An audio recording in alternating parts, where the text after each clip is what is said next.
What's up guys, my name is Ryan and I spent most of my life living in the United States and I want to show you my favorite places. So here's my USA top 25. The US is an incredible country, from the beautiful Hawaiian Islands to the wild rock formations of the Southwest. Each part of the US has something unique to offer that deserves a visit. Let's start this video off at beautiful Lake Tahoe. I have to say that it's my favorite lake in the USA. Located right on the Nevada and California border, Lake Tahoe is the second deepest lake in America with a depth of over 1,600 feet. I mean, it's just absolutely massive. What I love about this lake is how clear the water is. I mean, it's just such a stunning blue color. It's also famous for having smooth granite rocks that peek out of the water. Now, a great place to go is Sand Harbor Beach. It's full of clear water and tons of Lake Tahoe rocks. It's an ideal place to swim and paddleboard. Me and my wife were there back in May. Now, while the water was freaking cold, it was still fun to go there and enjoy the scenery. If you do go, I'd recommend visiting in July or August so the water can warm up a little. After, we're going to head over to Yosemite National Park. Now, located about a 4-hour drive from Lake Tahoe, Yosemite is one of the most stunning national parks. It's famous for its massive granite cliffs, clear streams, and powerful waterfalls. One of the coolest features of the park is Half Dome. It's this gigantic piece of granite that rises over 5,000 feet from the valley below. One side is a sheer cliff, while the other half has the appearance of a rounded dome. One of the most famous waterfalls in the park is Yosemite Falls. It's one of the world's tallest, with its upper falls being 1,430 feet high. One of the more peculiar waterfalls in the park is Horsetail Falls. During mid-February, the setting sun hits the water just right, creating the illusion of a firefall. Yosemite is home to some of the most beautiful spots in the US, and I hope you all can visit. From Yosemite, we're going to head to the coast to visit Big Sur. Now, located on the Pacific 101 Highway, Big Sur is one of America's most scenic drives, known for its winding turns, seaside cliffs, and views of the misty coastline. One of the coolest places in Big Sur is the Bixby Creek Bridge. It's one of California's most photographed bridges, and you'll understand why when you get there. Big Sur is also home to Midway Falls, which is an 80-foot waterfall that falls onto the beach below. If you keep driving south on the 101, it'll take you to this elephant seal vista point. It's this beach filled with thousands of elephant seals. They're some of the largest and weirdest animals I've ever seen. Depending on what time of year you go there, they may be sleeping on the beach or fighting to the death. Pretty crazy animals. Now, while we're still in California, we're going to visit the California redwoods. Now, the redwoods are the tallest trees in the world, with the highest reaching 379 feet tall. There are groves of redwoods scattered along the northern California coast, and there are plenty of places to see them. I went to the Jedediah Smith Redwood State Park. We explored the grove and I was just blown away by the size of the trees. Not only were the trees amazing, but just the whole ambience of being there. The trees pretty much blocked out all sunlight, and then the ground was covered in these ferns that made it feel like you were in a Jurassic Park film. I mean, such a magical place. Now, after exploring California, we're going to make the drive up to Oregon. Now, I have to say that Oregon is one of my favorite states. It's home to massive volcanoes and countless waterfalls. Me and my wife did a road trip through the state about a month ago, and it was extremely enjoyable. Oregon is home to some of the best coastline in the USA. I highly recommend just driving down the 101 Coastal Highway. One of my favorite stops was this place called Meyer Beach. It had these massive rocks, and we had the beach all to ourselves. Another scenic spot is the Samuel H. Boardman Scenic Corridor. It's one of the most beautiful spots on the Oregon coast, in my opinion. If you keep driving up the 101, you'll reach Cannon Beach. When you think of Oregon, you might think of Cannon Beach. I remember first seeing this place on Steven Spielberg's movie The Goonies, and I've wanted to go ever since. It's famous for its haystack rock. It's this massive 235-foot sea stack that shoots out of the ocean. In 2013, it was listed as one of the world's 100 most beautiful places by National Geographic, and I totally understand why. It's a wonderful beach to relax or jump in the water if you can handle the cold. After Oregon, we're going to head up to neighboring Seattle. Located in the state of Washington, Seattle has to be one of my favorite cities. I just love how it's built right on the Puget Sound, contrasted with a skyline full of skyscrapers and a backdrop of the massive Mount Rainier. Now, one place you gotta visit if you're in Seattle is Pike's Place. It's a public market that has been open for more than 100 years. It's full of fresh produce stands, unique shops, and the world's first Starbucks. I just love all the colors, smells, and just all around vibe. Pike's Place is also home to the Gum Mall. it might gross you out, but at least it's full of colors. After Seattle, we're gonna head up north to visit Alaska. When you think of untamed wilderness, Alaska is it. And it's just a land full of some of the world's biggest mountains and glaciers, and it's one of the few places in the USA where you can see the aurora borealis. When I look at these landscapes, I mean, they're just so vast and untouched. I mean, it's unbelievable. One popular form of transportation is by helicopter or bush plane because some spots are just so remote. So if you ever want to escape the chaos of the world, Alaska may be the place you gotta go. After Alaska, we're gonna head over to Hawaii to visit the island of Oahu.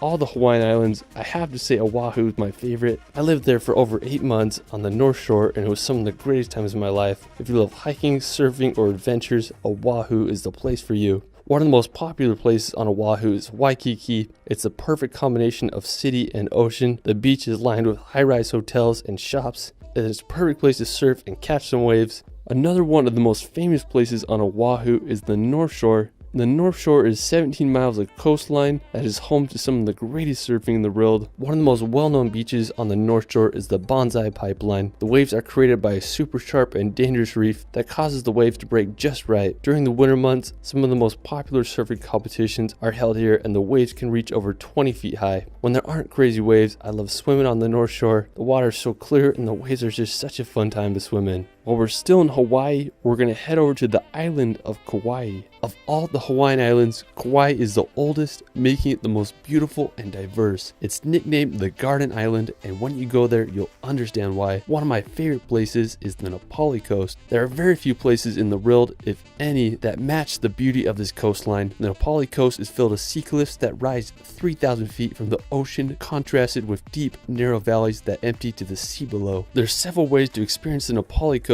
One of the best ways is by helicopter. Prices range from anywhere between $200 to $300 for a 50-minute tour. You'll be able to get some of the best views of Na Pali coastal cliffs and valleys. Another great way is through a boat tour. These range from 3 to 6 hours and cost upwards to $150 per person. If you're on a budget like me, there's plenty of hikes and lookout spots you can go to. One of my favorites is the Kalalua Lookout. Another amazing place to visit in Kauai is Waimea Canyon. Nicknamed the Grand Canyon of the Pacific, it's over 10 miles long and 3,000 feet deep. I just love the contrast between the red rock against the tropical vegetation. After exploring the Hawaiian Islands, we're going to head back to the continental US to visit the iconic New York City. With its massive skyscrapers, diverse cultures, and hustle and bustle atmosphere, it's a place that needs to be experienced. I was fortunate enough to live in New York for a few months, and the city lifestyle quickly grew on me. One of my favorite places in the city is the Brooklyn Bridge. The Brooklyn Bridge is one of the most photogenic places in all of New York. It's this massive bridge that connects the boroughs of Brooklyn to Manhattan. The bridge was finished in 1883 and it's become one of New York's most popular attractions. I used to love walking across the bridge and enjoying the view of Manhattan and the water below. The bridge is a great place to experience during the day, and it gets even more stunning at night because you'll be able to see the city lights. One of the most famous places in New York City is Times Square. It's one of the world's most popular tourist attractions, bringing in over 50 million people each year. It's full of thousands of lights and advertisements. I mean, there's just so much energy there. You can walk around there for hours. There are entertainers on the street and tons of other random attractions. Now, if you want a nature break from the city, you can explore Central Park.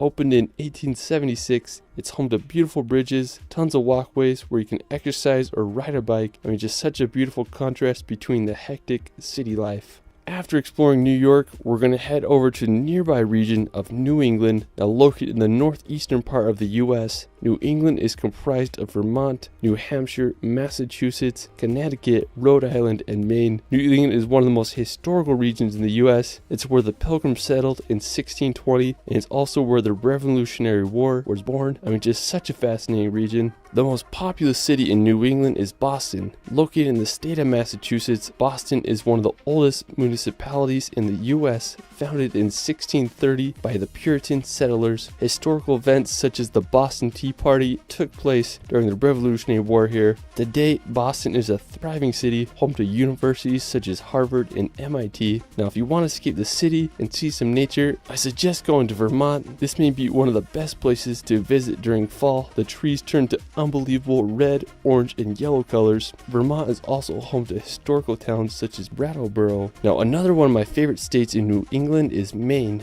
Maine is the northeasternmost point in the US as it borders Canada. It's famous for its scenic coastline filled with lighthouses and lobster shacks. One of my favorite cities in Maine is Portland. It's a charming city on Maine's coast. It was first settled in 1623 by European settlers. Today it's known for its old port district and harbor. One of the coolest places is the Portland Head Light. It's a historic lighthouse that was built all the way back in 1791, making it the oldest lighthouse in Maine. Another beautiful place in the state is the Acadia National Park. Acadia is mostly located on the Mount Desert Island. The national park is full of granite peaks, rocky coasts, and tons of beautiful trees. I have to say it's one of the most impressive national parks on the East Coast. After Maine, we're going to head to the opposite side of the country to visit the Florida Keys. So the Florida Keys are a Coral Cay archipelago located right off of southern Florida. It's basically the American version of the Bahamas. What's really impressive is that all the islands are connected by a road, making it one of the coolest drives in the US. I was out in Florida in December and I really wanted to drive all the way to the end of the Keys. When you drive on the bridges, you'll be able to see the blue Caribbean Sea. One of the most impressive ones is the 7-mile bridge. At the time of its construction, it was one of the longest bridges in the world. I mean, it just looks like it never ends. The final destination on the Keys takes you to the city of Key West. It's the most southern place in the continental US. We spent the sunset swimming on Fort Zachary Taylor State Park Beach, and it was just the perfect way to end the day. Alright, after Florida, we're going to head over to Wyoming to visit Yellowstone National Park. I went here a few weeks ago and it was a magical experience. Now, one of the most famous places in Yellowstone is the Grand Prismatic Spring. It's the third largest hot spring in the world with a depth of 160 feet, and from above it displays a remarkable rainbow color. You can walk on the platforms around the spring, but you'll get the best view by taking the short hike up to the Grand Prismatic Spring overlook. Another iconic spot in the park is Old Faithful. It's one of the world's most famous geysers because of its reliability. It erupts around every 90 minutes and the boiling water can reach 185 feet high. You can also make a drive out to the Upper Falls. It's one of the most powerful waterfalls I've ever seen. Another less popular but just as stunning spot is Mammoth Springs. I went there first thing in the morning and it was magical with all its mist coming off the hot spring terraces. Now, while we're still in Wyoming, we're going to head over to the nearby Grand Tetons National Park.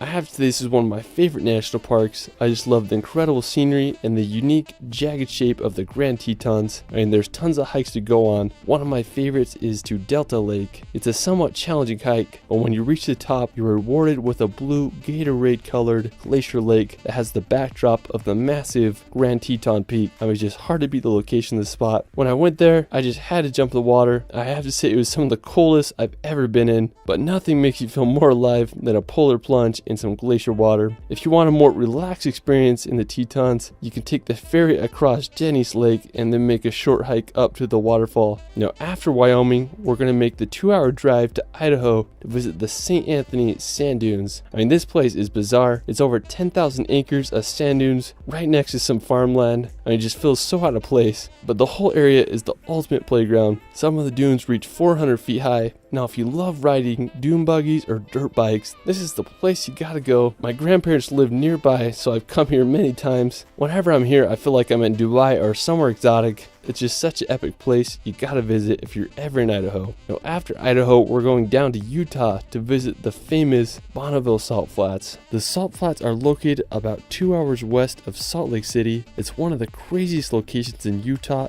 and the world. It's basically 30,000 acres of mud covered in a layer of salt. There's no vegetation, so all you see is white and the surrounding mountains. The Salt Flats have been featured in many music videos and movies such as Pirates of the Caribbean. I love coming out here and just messing around on the salt, whether it's setting up a tramp on the salt flats or jumping over my car. Since the salt is completely flat, the world's fastest land record has been set here. If you do go, be cautious about driving on the salt because you can sink your car if the salt isn't dry. Now, when it rains, the salt flats become the world's largest mirror, and it's just truly a surreal place that you have to visit if you're ever in Utah. After Utah, we're going to New Mexico to visit Shiprock. Now, this may be one of the most random and unique rock structures I've ever seen. Special thanks to my friend David and Rule. for helping me out with the footage here. He has some amazing shots of shiprock. What I think is so unique about it is the volcanic spines that lead up to the rock. From a Google Earth point of view, you can see 3 volcanic spines that all come together at the rock. I mean, I've never seen anything like it before. The rock is sacred to the Navajos. They named it the Rock with Wings. I mean, what a bizarre place. While we're still in the southwest, we're going to visit Lake Powell. Now, Lake Powell is one of the coolest man-made lakes in the world. It's a reservoir that is located in Utah and Arizona. It's been called America's Lost National Park because you feel like you're in the Grand Canyon, except it's filled up with water. Now, Lake Powell was created back in 1960. A lot of my family and friends will rent a houseboat and go boating down here for weeks during the summertime. I mean, I just can't think of a better place to go wakeboarding, and it's a mecca for cliff jumping and water sports. I mean, Lake Powell is such an incredible place, and I hope you all can visit one day. Now, a super cool spot right outside Lake Powell is Horseshoe Bend. It's this picturesque section of the Colorado River surrounded by massive cliff walls. Another really fascinating nearby attraction is Antelope Canyon. It's located just 20 minutes from Horseshoe Bend. Now, Antelope Canyon is one of the most impressive slot canyons in the world. From the outside, the area just looks like a normal desert landscape. As you descend in the slot canyon, you'll witness some of the most beautiful sculpted sandstone. The canyon was formed by flash floods and thousands of years of erosion. Now, for our last destination, we're going back to Utah to visit Zion National Park. Now, Zion is just out of this world. Pictures and videos don't do it justice. It's home to steep red rock cliffs that are thousands of feet high. One of my favorite and most famous places in Zion is the hike to Angel's Landing. It's about a 5-mile round-trip hike that's famous for its sketchy chain trail. We crossed the bridge over the Virgin River and headed up the trail. We hiked up some steep switchbacks until we reached the top. Angel's Landing is famous for its 1,000-foot drop-offs and chains that lead the way. I did the hike in the winter, so it was icy at times. I bought my 360 camera so I could get every possible angle of the trail. I was able to reach the top, and the view just blew my mind.